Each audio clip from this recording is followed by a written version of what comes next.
Hey, You're not doing your little intro thing? somebody deleted my outro. Your outro? Somebody deleted the outro. Oh. Just because you have an understanding of the Bible in your head doesn't necessarily mean that you have Jesus in your heart. Get right, get inside, get hungry, got appetite. Everlasting water, never get thirsty. To disputed lands, take a journey. You are listening to Chad Schaefer on Disputed Lands. You're listening to Chad and Ian. Actually, I just dig that intro, man. Joe, it doesn't really. Dirt did a fantastic job. I wish I could play the whole intro. I think I have the clip, but I'm not sure that I have it on the computer where I can play it on the speakers. Maybe I can do that while you're talking.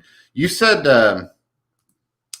I'm going to do something. You said that you had some stuff to share. Why don't you share that stuff while I figure out how to get this whole thing played over on the other computer.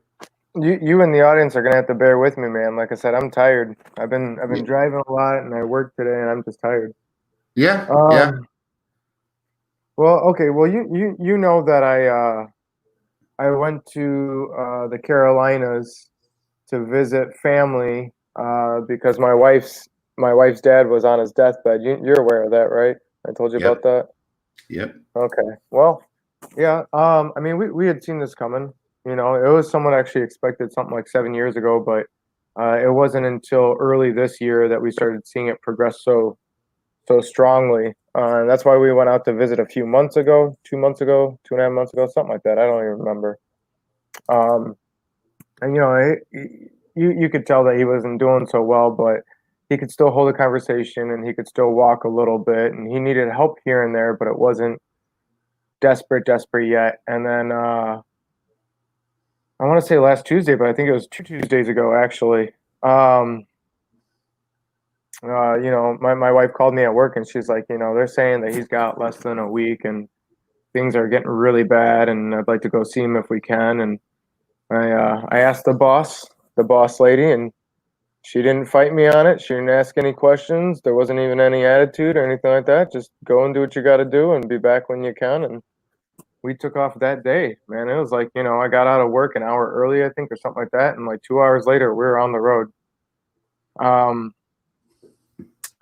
So anyways, it was good. It was good for a lot of reasons. It was good to be there. It was good to help with things because his last 5 or 6 days or so, he was on hospice, you know, but we were basically doing the hospice work. That's kind of how he wanted it. That's how the family wanted it. You know, I mean, we had nurses that would show up once or twice a day, and they would just check his stats and stuff and ask us some questions and, you know, things like that, and then pretty much just leave us to our privacy and everything. But I mean, it was good to see family. It was good to be there to help and things. You know, it was good for my wife and other family members because a lot of people showed up his last couple of days to say things that they never got to say, or, you know, say their goodbyes and things like that. But Chad, we've been trying to preach to him for like 6 years. Okay. We've been trying to preach to him for like 6 years. And I don't know how much I told you about 2014 and 2015. I don't know how much, if anybody's listening that's new or whatever, or if they're used to the show, but 2014 and 2015, Alicia and I, man, we used to, you could not be within 50 feet of us. Say what? You chopped up a little bit on me. Yeah, I'm trying to get this file over to the other computer. I'm sorry. Go ahead. Well, I was going to say is you couldn't get within 50 feet of us with a shopping cart without us prying into your views of spirituality and begging you to seek God for a true personal relationship, you know. And if you said you were a believer and you seem to have, if we felt that we could discern, which, I mean, I'm not going to say we were always right. I'm just saying if we felt that we could discern that maybe it was a religion and not a personal relationship, we would pry. And so anybody. So after 2014, 2015, we tried to not be in everybody's faces so much. We kept getting that feeling and that urge and that lesson of like, it's mercy and truth, not just one or the other. Not to run around swinging a sword and just not caring who it hits and how it hits kind of thing, and being a little bit more sensitive to how the Spirit leads you what to say. And you don't always have to try to hit all of the foundational beliefs at once with a random stranger. You can just simply show love, and if the Spirit tells you one thing to say, you get that in there kind of thing. So the last 4 or 5 years, we've been a little bit more calmer with that. And so we've been preaching to them for a little over 6 years, but the week we were there, we preached to them like we'd never had before. There was no holding back. We weren't in his face and yelling or anything like that. We weren't doing anything crazy, but it was those like, this is it, man. This is home stretch. Like, it's not time to play anymore. And it's funny, Chad, because especially in 2014, 2015, I'd get messages a lot on Facebook, people asking me about so-and-so, their dad, their uncle, their kid, their spouse, whatever, is dying of cancer. Can you pray for them? They're on their deathbed, this, that, and the other. And, I'd say prayers and I'd give them, comforting scriptures and whatever I felt led. But I got to tell you, man, I was a little bit skeptical on the whole deathbed salvation mindset.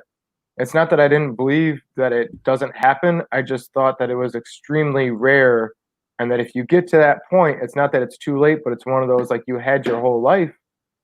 I was a little jaded, man, and I didn't really realize that as much as I did the past couple of weeks, until we started preaching to him, and it was to the point where he couldn't hold a conversation. He could barely even say the word yes. I think we got him to say yes a couple of times to confirm some things for us when we were talking to him in his last couple days there. But we believe, due to multiple confirmations, we believe that he actually truly did reach out in his last day, the night before he went. So a good 12, 15 hours prior to, we had a night where it was just me, her, and her mom. All the other siblings were at a different house. And man, we had a night where it was so heavily felt, the presence of God. You could feel the Spirit move. There was lots of confirmations left and right. And you know me, man, I was still asking for more confirmations on top of that for certain things. And Alicia was actually asking for confirmations up until 5 minutes prior to when he died. And we even got confirmations then. So, it was good to see family and everything like that. But we truly believe that God used us in his last day, man, to get him to reach out for an actual salvation, not just, what I call Hallmark Christianity, Right. So that was huge for us. I mean, it was faith building for us. It made it easier for myself, mostly my wife, and her mom as well. Helped with strength in faith. I mean, we all got multiple confirmations, and I mean, even her mom the next day came up to us and was like, last night built up my faith so much. Like, I just realized I need to get closer to God, and like it really hit me hard, and I need to really start studying more and reading more and praying more and getting in tune and alignment with the Spirit and things like that. And I mean, you got to understand, man, I've known this family now for like 10 years, and before being born again, I would have never thought it would ever go any route like this whatsoever. So it was amazing. I mean, up until that last day, a lot of it was being there for comfort and support. It was a lot of rotating and helping him get from the bed to the chair to the bathroom and things like that. And we would say little comforting things and we'd pray a little bit, but man, that Sunday night, because he passed the Monday night when it was just starting to go into evening. Yeah, a little bit afternoon, I guess. It was more like around lunchtime. But that night before, man, it was something else. I have never had a deathbed salvation conversation with anybody that is family.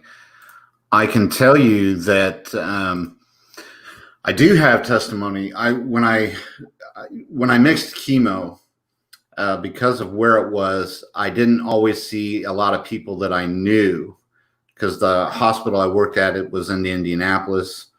And so, it's a 20-minute drive. So, but I did run into some people from time to time, people from the church or people, family who had family members there, through interaction with our kids and stuff or whatnot. I do remember this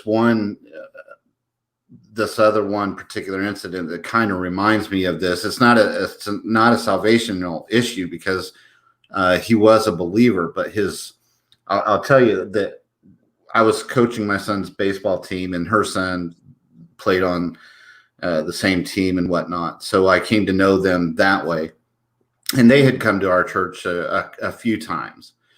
Well, this lady's father had cancer, and he was in there being treated and had gone through several treatments. And anybody who I mixed treatments for, they were basically they were mine. I mean, I just loved on them, like I do everybody. And wait, is that I'm trying to get these folders downloaded at the same time. Sorry. No, it's all good. I kind of figured. Make sure this goes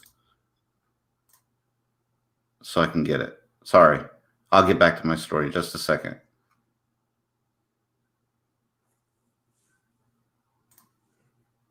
Okay, there it goes.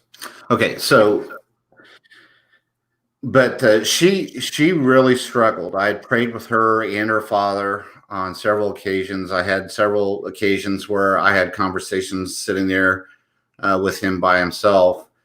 And I could tell the longer the treatments went on, the longer he went into the treatments. And anybody who has been intimately involved with anybody who has had cancer in the treatments, it's not just you go in, you get an IV and you're done, or you go in and get radiation, you're done. This is, months on end of being in the hospital every week or every other week, for 6 months to a year. It's a lengthy time. So you get to know people.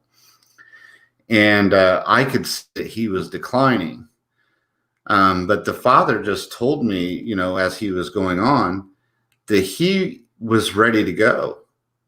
But he was staying here for her.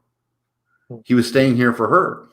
And it was a hard conversation, because the Lord had just, pressed upon me and, and put me into it that I needed to let her know that he's ready to go. He's staying here for her, and she needed to let him go. And I remember her coming by in the morning. I was usually at the hospital by 6 a.m. So I was already there a couple hours, and I'd seen him, and I knew that he was suffering. He was just in pain. He couldn't even turn his head. And I saw her coming in, and, typical, how's dad doing today and everything. And I stopped her, and I pulled her into I think it was our supply room. It was a little bit of privacy. I pulled her in there, and I remember telling her, I said, look, I'm just going to be honest with you. Your father is ready to go. He wants to go. He has a place to go. You need to let him go. And she just immediately just started bawling. She goes, I can't let him go. He's my dad. I can't let him go. I said, he's in pain. He's suffering. You have to let him go. And she just bawled, I held her for probably what seemed like 20, 30 minutes. And she finally went on to see him. She came by and knocked on the door, and she goes, Chad, I don't want to, but I told him it's okay. He can go if he's ready. It wasn't 30 minutes later he passed. 30 minutes later he passed. He had been holding on for her, fighting. I think it says something about how much authority we have in our lives for life. I mean, I never really put it together like that until then. But I've heard of older couples, passing not long after their spouses have passing because they've lost the will to live. Right. You know, I think there's some truth in that on how tightly we hold on to this flesh. Um, Obviously, it's that pull is to stay here is a lot longer or a lot stronger as in our youth has more of a grip, but I think there's some truth in there somewhere. I don't know that that's in the scripture anywhere or whatever, but it is interesting. well, here's the thing. I mean, to possibly support that, right? You've got that the flesh is made of the earth, right? The very first Mhm. example we're given of man is of the earth, so there's definitely going to be tied to the earth, right? Right. But in terms of what you're talking about with authority and things, I mean, we're told that we're ambassadors if we are with Him, right? I mean, that comes I'm with sorry. a heavy statement of authority. Yeah, I'm sorry. I'm not making duck faces at you. Trisha told me to make a fish face, so I'm listening, but I have to make a fish face. Did did did you tell him? Did you tell him that you did the water background because you missed your duck? That's right. I thought if I made the water background, it'd lure in a duck. Mm. Well, I'm here. So you were going, we're made of the dust of the earth. I'm following you. Well, that's all I was getting at. Is when you talk about being tied to the earth and the strength there, I point out that we're made from the earth, so the body itself is definitely connected to the earth. So there you have your desire, and that doesn't just fall into with family and stuff. But I'm just saying the flesh wanting to be with the world, um, Mm, even physically. I'm not talking necessarily just spiritually, right? mm. But with the ambassador bit, I mean, made in the image and an ambassador of Christ, that comes with authority. I mean, I'm not going to at this moment say with boldness that that definitely means that we get to choose when and how we go and things like that. But I'm very familiar with what you're talking about with older couples where one goes right after the other one. Um, I mean, we're told that if we don't take our thoughts captive, that they can turn into words and actions, and we're told that the world was created through words, and that the power is in the tongue, right? So if we're told that we can bless and curse with our actions, then you see what I'm getting at? There is some Oh, authority and power there, you know. And that's something the Father has shown me over, you know, over and over and over again with more and more depth for me to comprehend. For me, peeling back those onion layers of how much of our perspective and view and belief and faith can actually have an effect on outcome of what we're going through. You know, I mean, there's a lot of believers that they'll get down and out when they think there's end time signs, and I'm not saying they're not, but I think that if the whole body in a unison gives in and gives up hope on things, there's a lot better chance of being overcome than if not. You see what I'm saying? Like there's a lot of power and authority that I think that we do not recognize or acknowledge simply because it just seems too grandiose. You know, I mean, it's hard for us to even comprehend that. But I mean, if we're subjecting to his will, then that means his power is streaming through us, Chad. You know? yeah, no, what you're saying is makes a lot of sense.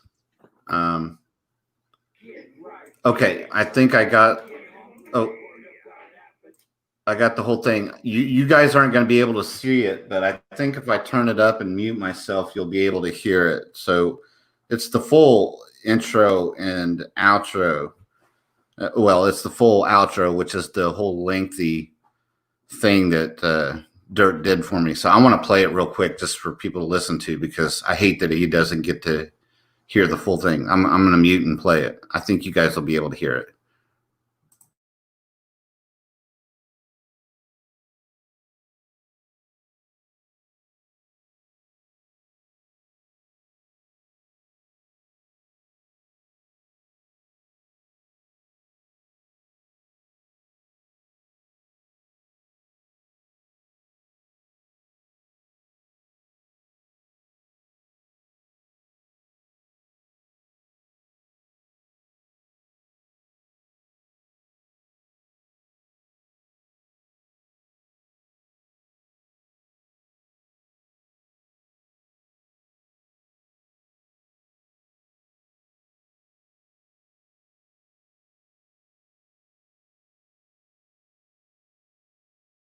You guys can't hear that?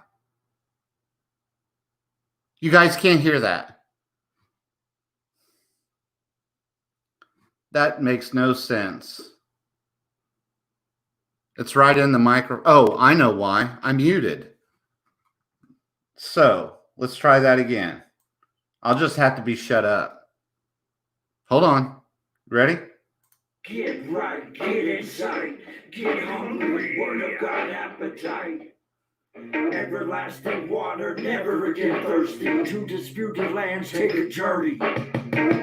Observe, interpret, and apply. Detoxify from demon doctrines, get edified. Fight the good fight, stop getting lied to. The kingdom of heaven is inside you. Holy Spirit guide you. Mortify your flesh by the scripture magnified. Applied what's amplified. Dead corpse gets electrified. Dry bones get flesh, yelling the battle cry. The Zion's gate to live is Christ. Oh yeah, you know that's right. We in this together. Grab somebody's hand and hold tight. Study God's word until the world blurs. Fight evil with God's word as the world burns. Holding steadfast as it all crashes and burns. Cause whom devils disturb are preserved by God's word. That's word. Get right, get inside, get hungry, word of God appetite. Everlasting water, never again thirsty. To disputed lands, take a journey. Get right, get inside, get hungry, word of God appetite. Everlasting water, never again thirsty. To disputed lands, take a journey. Get right. So I just thought it deserved to hear the whole thing because you guys get to hear 30 seconds because that's all this stream service allows me to upload. But I just feel bad that Dirt doesn't get all his work heard. One of these days, hopefully, they'll allow me to upload the whole thing. But anyway, I was thinking about that. I think about weird stuff like the rest of y'all do, just out of the blue, some stuff hits you. It's like, man, I wish everybody could hear that whole thing. It's pretty cool. So now you heard it. Now you heard it. Did you have to make a deal with him? Did you have to trade him something in return for the service, for the song? No, he had said, I think he was on Through the Black or during my interview with him. He'd said, yeah, man, I'd love to do intros and outros for anybody. Just ask, So I just asked, and he did it. That beginning part, I think his wife even did part of it, and helped him with it. I thought that was pretty cool. He got the family involved. So yeah, I like the vibe to it too, man. There's music. He's got so many tracks that sound so different from each other, and yet they're all so bomb. You know what I mean? Yeah, he'd given me like 5 different choices, or 5 or 6 different choices for the music, and I told him kind of what I was looking for, and so I picked the one that I wanted, and then he laid down all the lyrics and everything. And it was so funny. The story about that is he had done the whole track once and said the name of the show wrong. He called it wasn't Disputed Lands. He called it something else Lands, and he had done the whole track with the wrong name. And he goes, and then I looked and I tried to find your show, and I couldn't find it, and then realized I had used the wrong word, so I had to redo the whole thing. He said it took him like 4 hours to do it once, and it only took him half the time to do it the second time because he had the track put together. He just had to do the lyrics back over it. But I thought that's a cool story, bro. Cool story. That's such a Dirt thing to do. Yeah, that's it such is. a Dirt thing to do.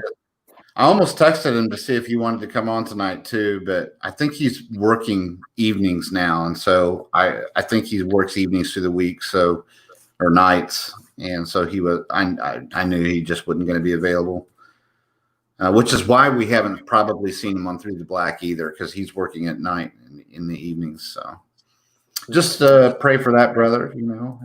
As we do everybody. Yeah, I need to hit him up. I haven't talked to him in a while. We used to talk a lot. Yeah. Hey, speaking Anything of, else on your mind?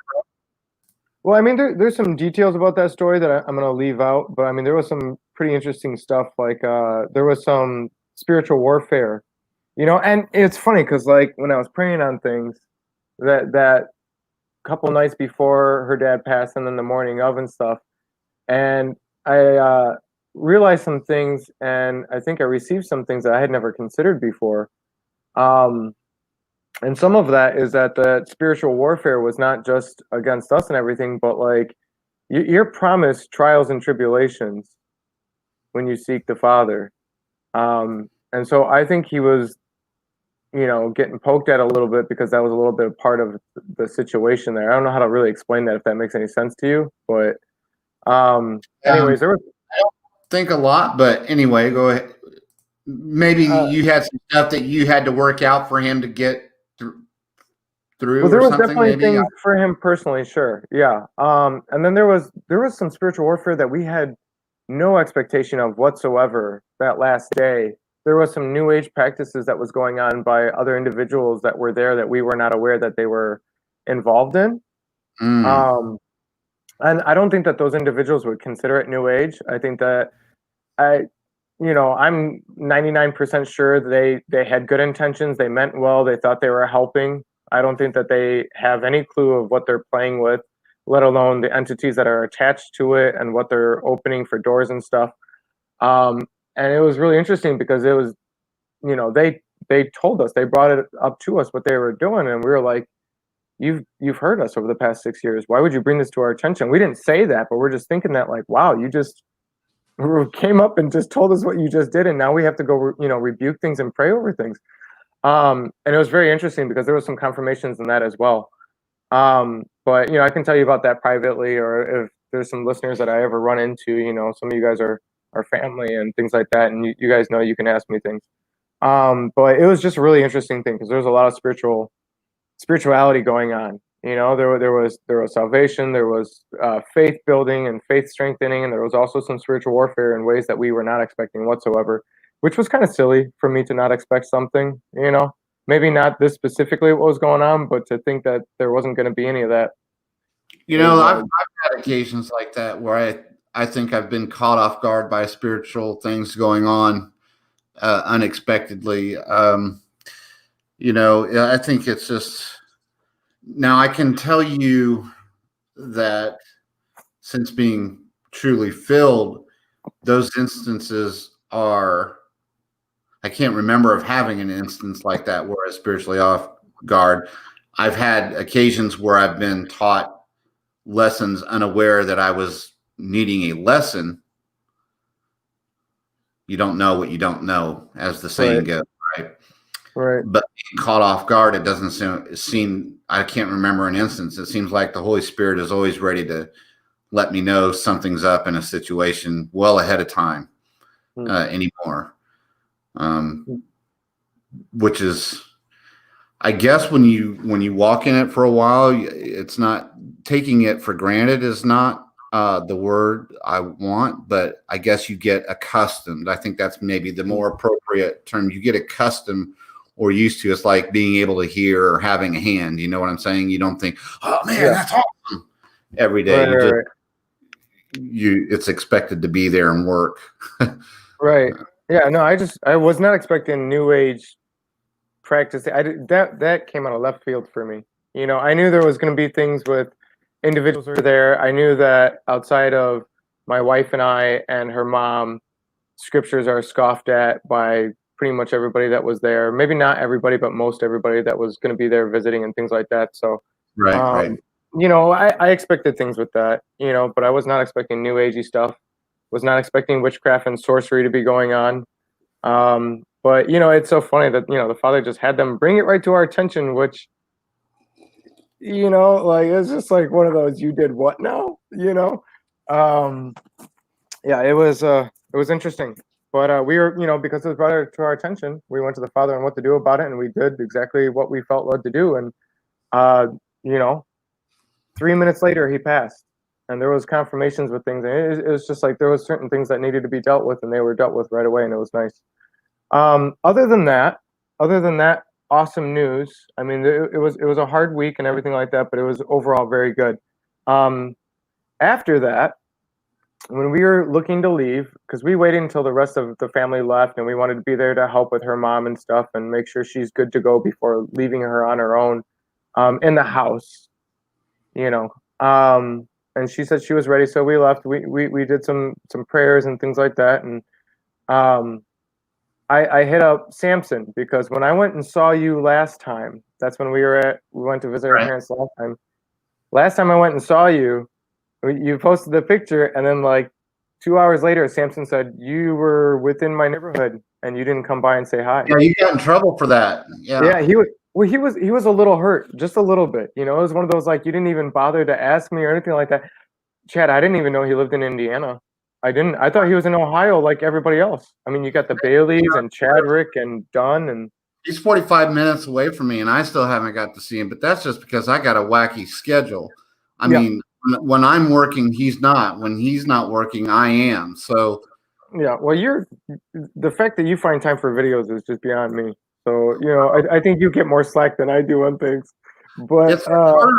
It's harder. I tell you, it's been harder for the summer. I've made no bones about it. I mean, aside from my purposeful staying away from social media, even to do the disputed lands, like I said, and repeating, I knew this year would be more of a quiet year for me. And so there has even been a struggle even to be in the right place, spiritually speaking, to do the disputed land shows, because it's just, I know it's closet time for me. It's time to be in prayer and to be quiet and to Chris and Liz have finally got here. Thanks for showing up, guys. You're only 30 minutes late. Good job. Good job. Anyway, to be in a place where I can do these shows, but it's summer. It's typically busy, but I do still have the calling on my life to be who He's called me to be. And I know that there are people. I actually had a conversation with a good friend on Facebook today. I talked to him today, just a few hours ago, or a couple hours ago, and there are brothers and sisters who are in need of encouragement, and I can't shirk that calling or that responsibility. There is a sense of peace, a sense of joy and strength that comes with gathering together, even if it's virtually, to help people get through the week, to lift the spirits. And that's a good thing. The Bible commands us to not forsake the gathering together of each other. And, there's a reason for that. There's a reason for that. We were not meant to do this alone. And even if I don't feel the strength to want to put together a show like I haven't been doing through the summer, quite honestly, it's been really nice not to have to fight, a schedule every day to make sure I'm prepped and got a guest and everything else like that to come on the show through the summer. I think it's okay. I mean, maybe somebody's mad at me for not having a guest on here every week. Well, you're going to have to be mad, Buttercup.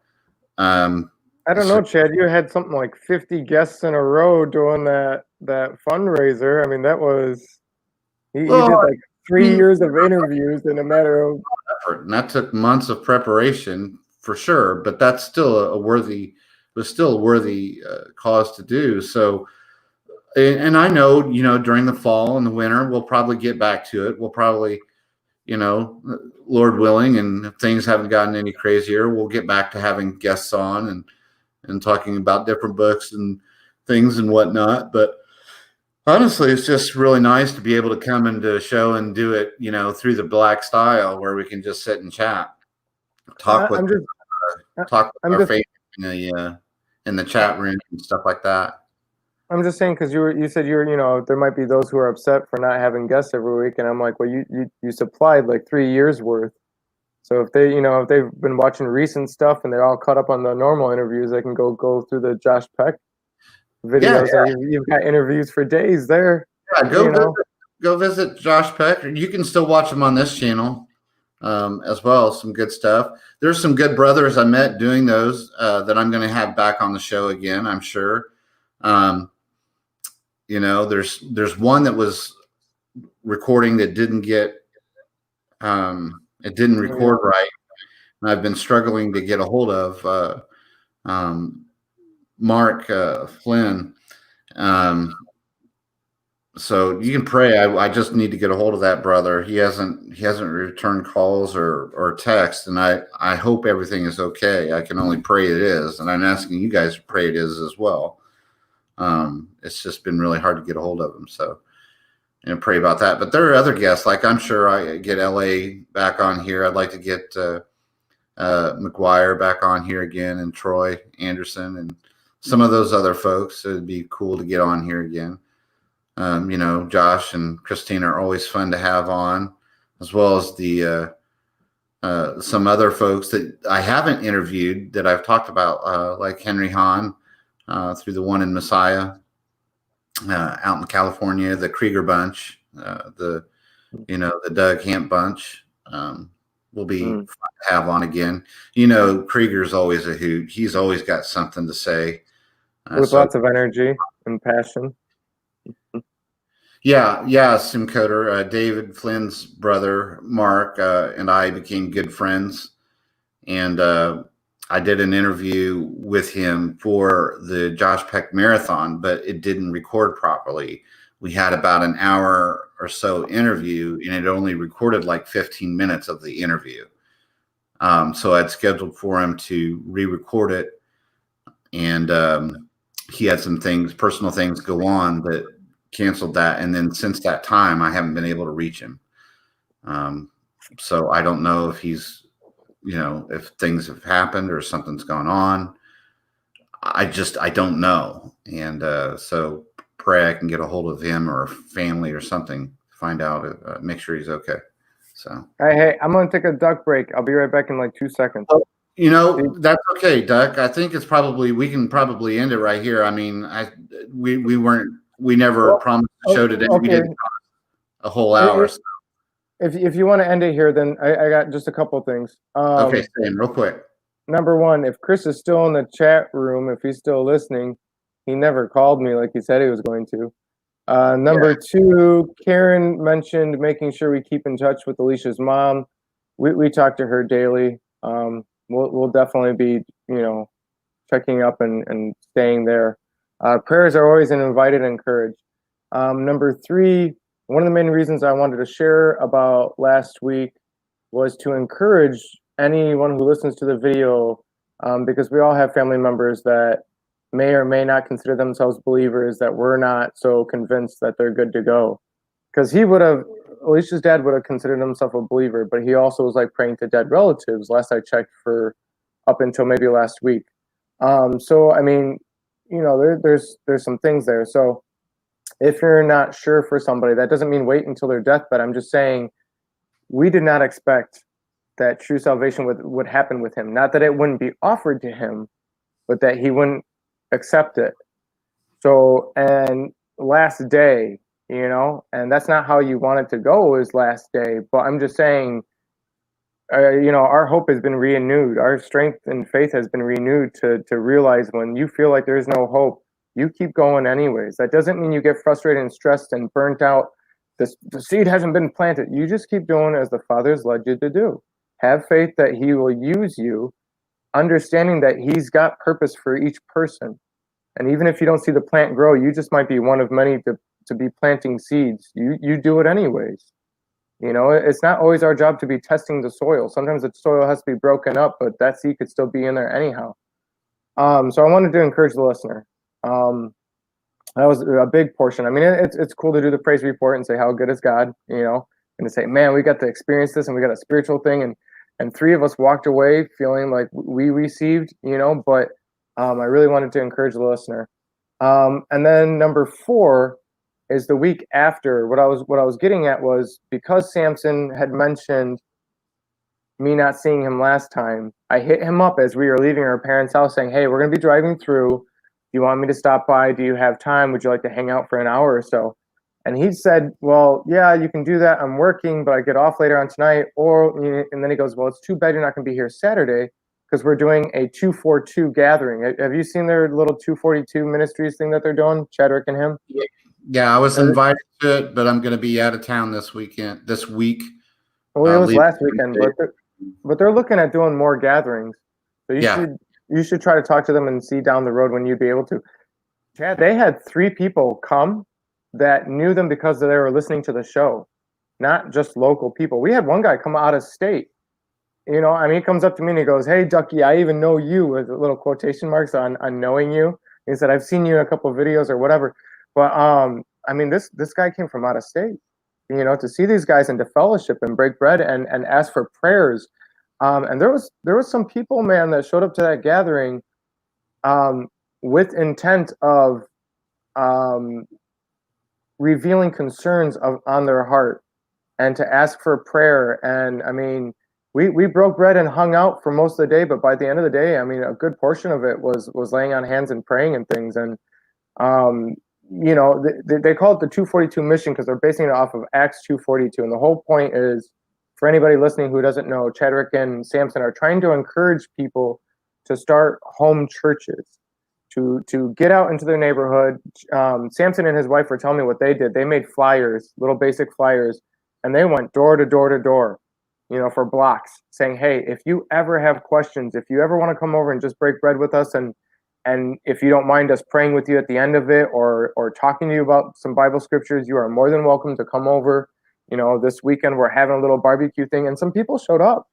There were some neighbors that came that I don't think they want anything to do with the church or congregation, but they showed up because, you know, Samson and his wife were there saying, hey, no pressure. We're not saying that you have to leave saying you're a believer. Just come over and come hang out. We've got food. We want to talk about stuff, you know? And, you know, sometimes that's what it takes to plant those seeds. And they're trying to encourage other people. And before they started pushing other people to continually start doing that, they had to set the example. But the reason they wanted to set that example is not to set an example, but to do it. They want to get out there and doing it. And they're saying, man, if we all start trying to do these home churches, how much more is our current times going to look like the book of Acts? I mean, how many members of the body want the book of Acts to be happening right now, but they're not experiencing it in their own lives because they're not asking the Father to do it. They're not, you know, they're not stepping out. I mean, the Father's willing to do some things through us that we would not consider if we step out in faith to do it. So I want to encourage the listeners to consider those things, to go check them out. But yeah, it was a really cool gathering. Well, maybe that sounds cool. Maybe I'll maybe here before the summer is over in the fall here, I'll just set a Friday or a Saturday, you know, time frame, afternoon or whatever. Say, hey, I'm going to be here, you know, for 4 or 6 hours. Come hang out. We can chat, kind of thing, and see if anybody shows up. Yeah, they only set it for 5 hours, and most of the people left halfway, 3/4 through that. And we all got to have some pretty good discussions with all of them. And then that last couple hours, and then, you know, it was like take on the world, Chad. You know, the fires. I mean, at 3 a.m, Samson, Chadwick, and I were still sitting there. You know what I mean? Everybody else went to bed around 2:30, but I mean, it was supposed to end at 10 p.m. and we still had some people who had to drive to get there who were there well past midnight. Yeah. You know, doing praise reports, prayer requests. And I mean, you know, the more we went into it, the more that came out, and the more that people were willing to open up and say, you know what, I am struggling with this. You know what, I think this is in my family as well. Can we pray about this as well? And we were like, let's just do it now, you know? And it was good stuff, man. My wife really got to know Rachel, Samson's wife, better. Yes. We didn't really get to talk to them too much. The two take on the worlds. You know, she was busy with the kids. Alicia was busy with the kids, and they didn't link up. But this time they got to link up, and they got to know each other a little bit, and I got to know them a little bit better too. And so Alicia's going to try to push me to go visit them, you know, when we're able to, once every month and a half or so. So I'll let you know. Wives need friends too. Yeah, Oh, I know it. Oh, I know it. I know. I felt bad too because Rachel was telling me about how she's like, man, Take on the World's amazing, but I spent most of it just watching the kids so Yeah. that Aaron could spend time fellowshipping. And I told her, I said, dude, I did the same thing to Alicia. I did the same thing. The first Take on the World, Alicia barely got to go outside the barracks at all. She went to a couple presentations. She went to one of yours and one of the Through the Blacks, I think, because she demanded. And I was like, all right. But everything else was pretty much her watching the kids, so Yeah. it was good, man. Hey, Kevin, if you're in that area, then, start Yeah, seeing if we can link up. You know what I mean? Yeah, Kevin's north of me, about 45 minutes straight north. I'll let you guys know if you're able when we go see them next. Because Samson and Chadwick, we're talking about trying to link up more often too. We'll let you guys know, and if we're able to, man, the more the merrier. Yeah, we'll just all end up at Samson's, I think, on a weekend. He's got a Trisha's in our area. On the other side she's about the same distance from Indy as I am on the other side of the state. Kevin's up north. The Samsons are on the south side. We kind of got the United States and Indianapolis surrounded. I see that. I thought everybody was in Ohio, but now I'm starting to see it's half Ohio, half of Indiana. There's all kinds of people in the chat room talking about their end. We're strategically placed. Yeah. Well, I don't know very many people in Illinois. Bring a dish. Hey, he's got free range chickens, man. My kids were chasing chickens for hours. Oh, you eat what you catch? Well, you gotta talk to the Mrs. Sampson on that one. But my kids were chasing chickens for hours. Chad, you should have seen it. Just be careful not to be going for a chicken and grab a duck. Grab a duck instead. Yeah, don't be doing that. Don't be doing that. Don't chase me. I'm not gonna run like a chicken. We'll have words. All right, man. Hey, I love you guys. I'm going. I've spent what I could talking. Ducks flying away as well. We love you guys. Thanks for tuning in. It's been a Disputed Lands chit chat. Nothing too heavy. It's just good to hang out with you guys and see each other, encourage each other, love each other, see each other, all that good stuff. You guys take care and be safe, and we'll see you probably again next week. Shalom, shalom. Shalom. Love you. Get right, get inside, get hungry, word of God appetite. Everlasting water, never again thirsty. To Disputed Lands, take a journey. Get right, get inside, get hungry, word of God appetite. Everlasting water, never again thirsty. To Disputed Lands, take a journey. Get right, get inside, get hungry, word of